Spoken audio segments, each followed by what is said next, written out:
going to use the lower quality video setting because I just want to put in a few anecdotes and things before I start doing anything important. If you notice, if we take this little camera guy here, and Mr. Inspirational Dumbass is what I'm naming this batch of conversion, and it is now set to maximum bit rate. I have no idea how much storage that's going to require. The drive on the machine that's doing the conversion is only got about 70 gigs left. I'm going to have to back it up again because every batch is about 32 gigabytes. That's not a problem. 4 gigabytes about $100. You just go out and spend $100 and get another 4 gig drive. 4 terabyte drive. But yeah, each 20-30 minutes with this camera is going to cost me 32 gigabytes, but in money, like nothing really. So to make the videos, there's not going to be a problem. Just if the thing breaks down, then it breaks down. The worst thing that can happen to these cameras, aside from them breaking down, is letting the lenses get scratched up. Because once the lenses get scratched up, it's kind of hopeless. And I learned that experience with my Lenovo Mirages. Whenever I would let them just get scruffed up, it made the videos almost impossible to watch. I mean, there wasn't much fun watching videos produced from them. And I had 2 Lenovo Mirages, and one I dropped and it broke. And it was a good one. It had the good lenses on it. So all I got left is this scruffed up bad one. I'm thinking about I might get another Mirage. They used to be like $100, $200, but I don't even know if you can get them still. I'd probably have to get it off of eBay if anywhere. You can't get it from any normal store. And I might try to someday in the future get a 360. I just really don't have the money to do stuff like that. I watched the Mutant Ninja Turtle.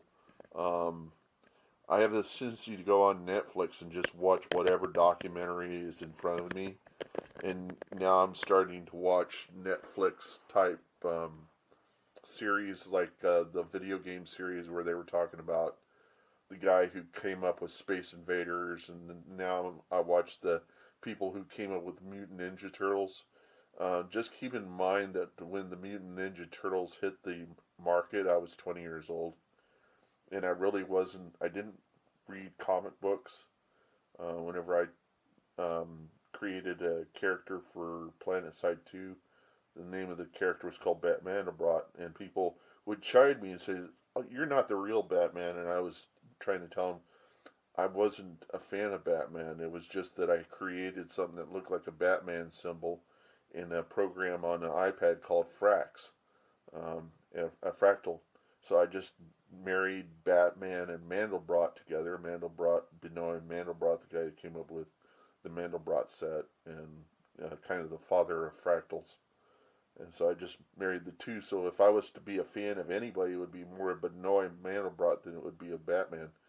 But the thing that people were pointing out to me, especially whenever I was playing Planetside 2, and I was funneling money, because I found out that I could do a cent to cert transfer on the parts of the months whenever we had a 4-time XP. So what I could do is I could spend money on what do they call them? On bounties. I could spend money on bounties, and I ended up spending about $600 on bounties inside of Planetside to rank up my characters. And this is before certs were easy to get. Now the certs are really easy to get because the company is trying to get that game back into popularity, and it's not happening on the PS4 side. It's happening on the PC side. But I came to the reality maybe I am Batman because what's Batman's superpower? Somebody pointed me out to the, and it's money is his superpower. He's basically the reason why he's so attractive is that he that anybody could be Batman. You know, that's the idea. Is that I mean Spider Man's got superpowers, but nobody can be Spider Man. Batman is the only humanly possible superhero. Um, and so anybody could be Batman is probably the reason why it's so attractive. So if I look at Mutant Ninja Turtles, probably the one thing about them is that they have human aspects, but they're not human. They're close to teenagers, probably because when you hit puberty, you have to go through a transformation. Your brain is having to try to develop an identity. And what teenagers spend most of their time doing with their parents is trying to point out to them that we're different, we're not like you, we're not little copies of you. That's what their push is because they hit puberty, they start having other desires. They start working against what their parents want. Their parents want them to not be like them, and that's going to be impossible because they're going to be themselves, but they're not. They're going to go through their own struggles and turmoils and screw ups and all them, and they'll probably get involved with drugs. They may not get involved with drugs. They might go to college. They might not go to college. You can't really. It's a bundle of energy and complexity and diversity that you can't control, and that's. But the bottom line is that when children hit puberty and they start becoming the ever popular teenager, they develop their own identity, and in that part of it is they have to. I mean, the parents have to kind of be offhandish because if they try to control it, just as I've said, the need to control others is a pathway to evil. It's the last thing you should do as a parent, is to try to control the teenagers. You just let the teenagers be. You can control it from afar, um, but if you're one of those parents that say all I have to do is take them to football games to them, and they'll become a football, they'll be interested in football, but I could get them to be an accountant, or it's not going to happen. And I watched that Mutant Ninja Turtles documentary, and I find this a lot, is that the people that are really successful, of these people that go out and make a name for themselves, is that their parents largely disagree with them. And that's how you know that you're onto something, is if your parents want you to go to one direction and you end up trying to going in the direction where you see your skills are at, and the things that challenge you and the things that drive you. But I'm not a good example of that. I'll just say from documentaries that I've watched, that's what seems to be the case. The problem is how many people are like that in the world, and how many there are so many people successful, and we can see and we can enumerate them, but how much are innumerable? How many can we not enumerate that failed? And there is no documentary for them. You know how there are many, many, many. So there are lots of stories out there to inspire us, but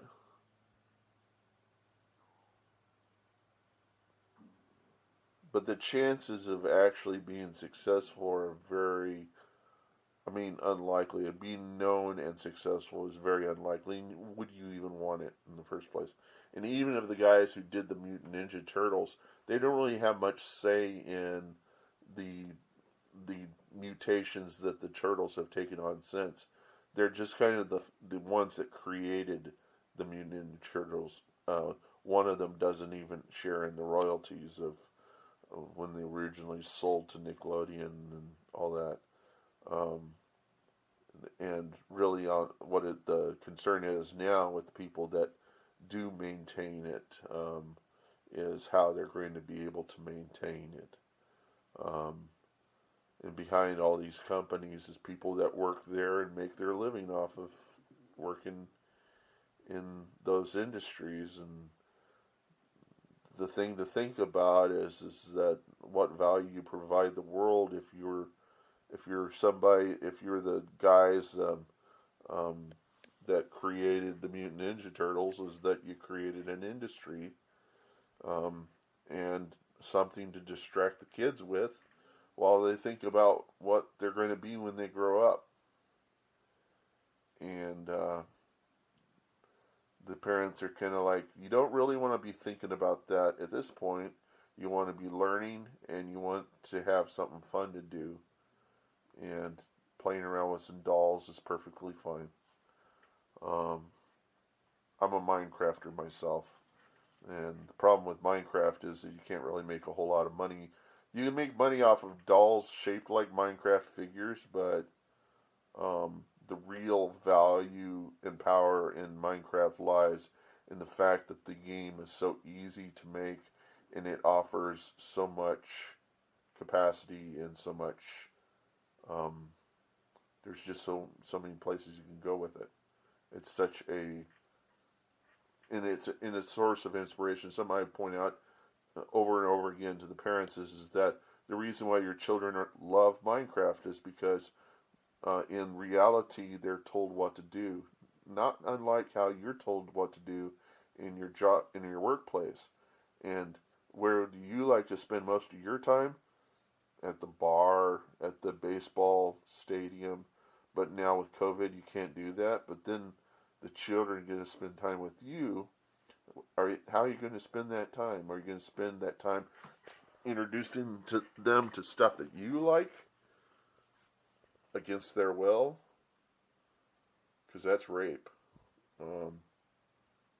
What I would say is, I'd say find out what they like, and learn about what they like, because chances are that's probably where you're going to find yourself spending most of your time, is involved in what your children like, and trying to figure out, trying to keep them out of trouble, and keep them inspired.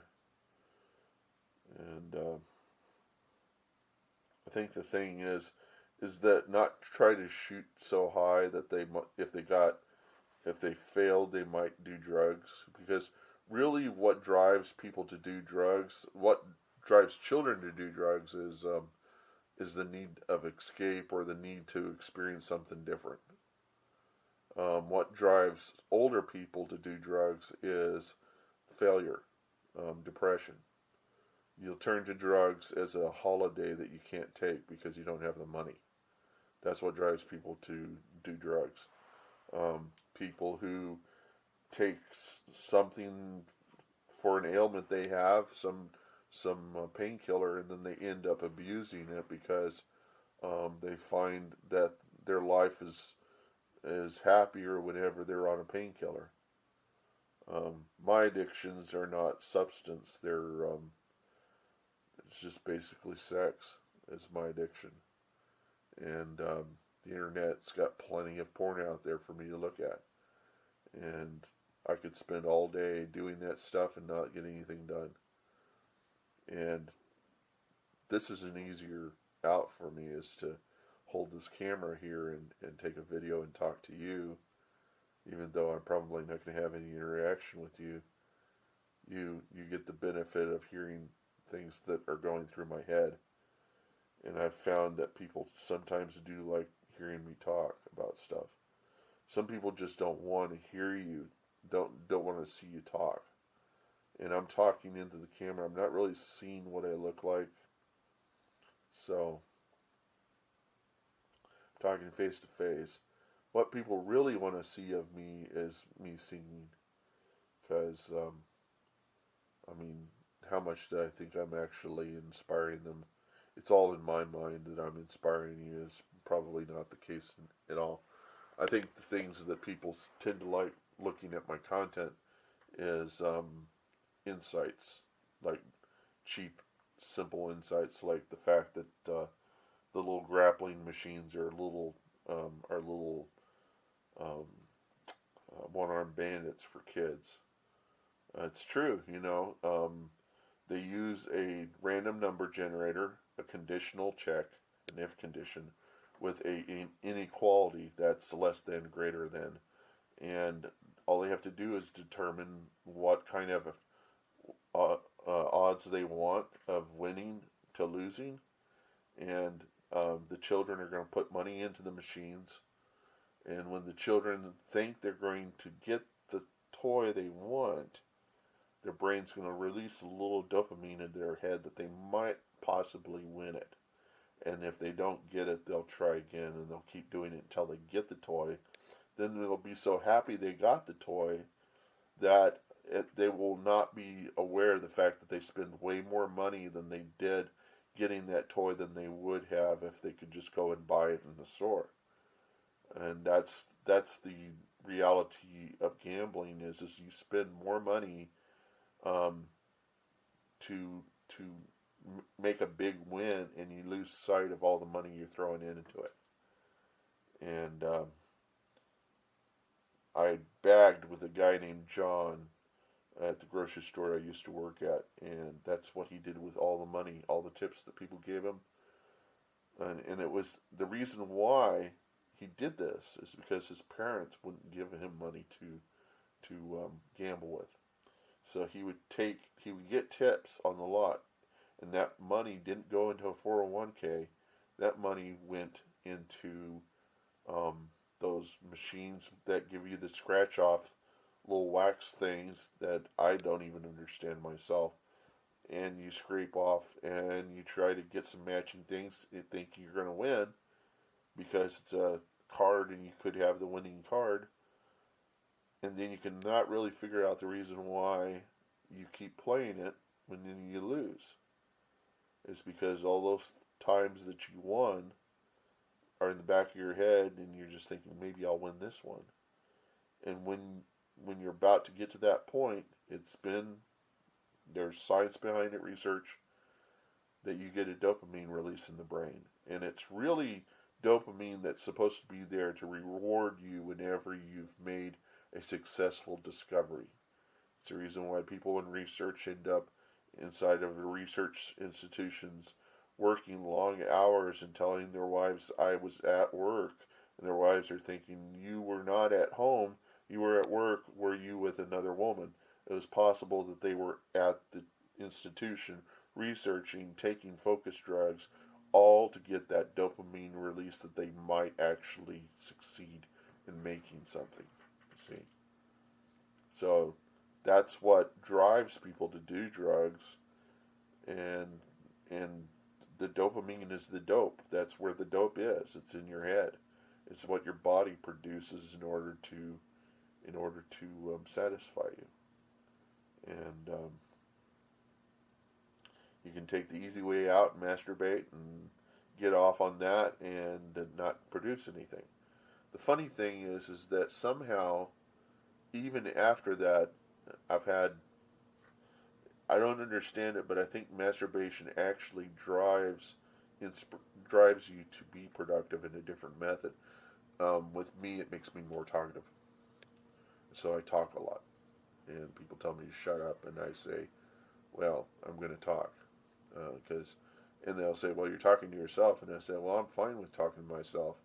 I've said that if I ever end up being alone, I'd get schizophrenia and develop multiple personalities, and then I would have friends inside my multiple personalities, and I'd probably be talking to a camera that isn't recording to YouTube.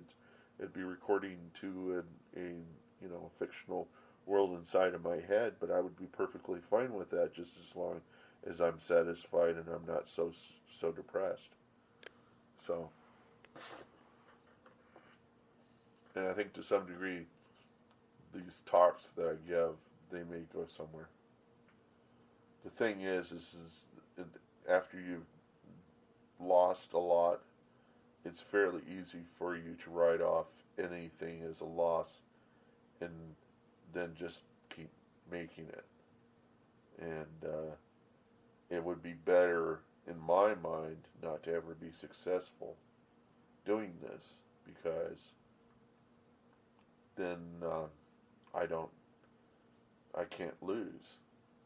See, I mean, I can't lose see, if I was successful at it, that would be a problem, because then there would be depression when I lost that success. But if I don't ever have a success, then it's so much easier to produce, because there is no depression in losing whenever you don't know that you've won. See, it's a strange kind of logic I've got going. And I don't know, someday in the future I might get depressed for some reason or another. But I have way too many things that can occupy my mind, and way too many things that I can come up with to occupy my time. And as long as I have the capacity to think and to interact with a computer and to make toys for myself, because that's what computers offered me, was the capacity to make my own toys, and that's what drove me to be a programmer, is that I had a Commodore 64 with a SID chip inside of it that made sounds, and I could write programs to make my own synthesizers and my own music recording things, and make my own animation tools, and that's what will drive you to learn. Is if you're programming, what drives you to learn is having projects, having lots of little projects. And artists, I mean, everybody who creates stuff, this is it, is have projects. And that you just find something to make a project. Having the kids sitting on the Oculus VR headset and sitting around in venues showing that they can take people's pictures and pick other people's noses is probably not a very good project. What would be a better project is get them to put forth the $10 or $20 to get Sculpt VR, and have them in Sculpt VR talking to the other kids and creating stuff that's equivalent to Play-Doh inside of Sculpt VR. And the guy who's making Sculpt VR, you need to be thinking about ways of animating 3D objects inside of Sculpt VR, or come up with a second program in which you can take those objects into and animate with. I mean, you could partner with Ton Rosendahl. I'm sure he'd be all up in that area, because he's in the past wanted to do stuff commercially, and but he figures Blender is the only thing, and he's in his 60s. He might be interested in trying something new. For the guys that are into the Mutant Ninja Turtles, have you ever thought about making a video game for the Oculus headsets, for the Quests and stuff? Because there's the potential there that you could actually put people in the suits of the Mutant Ninja Turtles out fighting crime as a Mutant Ninja Turtle guy. I mean, why not? I mean, they were trying to do it with the Batman. Didn't really succeed with it. Why not have the Mutant Ninja Turtles? Now, this is the thing that you need to do, Mark Zuckerberg and all those guys. Stop trying to use the arms to motivate these 3D heroes. Give people different options, because not everybody has arms. Some people are disabled, and they're not going to be able to use arms. They're going to be able to use fingers. They're going to be able to use a tongue. Who was it? Lanier, the guy that piloted the whole virtual reality, said that they found that whenever you gave somebody a controller, no matter how many arms or whatever your character had, the brain would adapt and find a way to control that character, no matter and with articulation of the various sorts of parts. So if you gave somebody a set of buttons and they could only control a finger, they would figure out how to move a crab across the sand and articulate all the crab's legs. I mean, if you can do deep faking with neurons and just imagine what you could do with the brain. You could give people other body parts, and they can do it without the big problem with VR is thinking that you only have the body that is having a one-to-one link of your hands and arms to hands and arms in the space. Stop thinking that way. That's stupid as fuck. Think this way. Think about characters that have any number of arms, and you have any number of arms, and then figuring out ways to control characters in various sorts of ways, but focus in on the game, what the game is trying to do, what you can do with a game in the 3D VR space, because the VR space, the VR experience is more important than the interaction between your limbs and the junk that's inside the space. It can be useful, but it's going to slow things down. And, I mean, for kids, it's not going to be that interesting. It's going to be more interesting for adults that really want to reload a gun like they did in the battlefield whenever they go out to battle. I don't see much value in doing one-to-one interactions. Beat Saber is so successful because it's intuitive what you're doing in Beat Saber. But on my Minecraft VR, what did I use? I use this thing right here. This is all I use. That's my controller, and it is sufficient for Minecraft. The great thing about the Oculus Goes, they work in the dark. Oculus Quest can't work in the dark because they need to. You can get them to work in the dark, but they prefer to work in the light, and the reason why is because they use information in the room to determine your whereabouts with respect to where you are. But VR 180 video, you're fixed. You're in a fixed position. You can only rotate. You can't translate. You can't move through the space. So, with VR video, there's nothing special about the Oculus Quest that the Go's don't already provide. So why did they drop the Go line? That's the biggest unanswered question that I've got, and I would like to know why they got rid of the Go line. Because if you're in COVID and you're an older person, you're living in an old folks home, and you're facing certain doom, you're stressed out. What's going to unstress you? The capacity to actually visit virtually with your children and your grandchildren. How do you do that? I mean, if it hasn't hit you in the face by now, there's really nothing else I can say to you.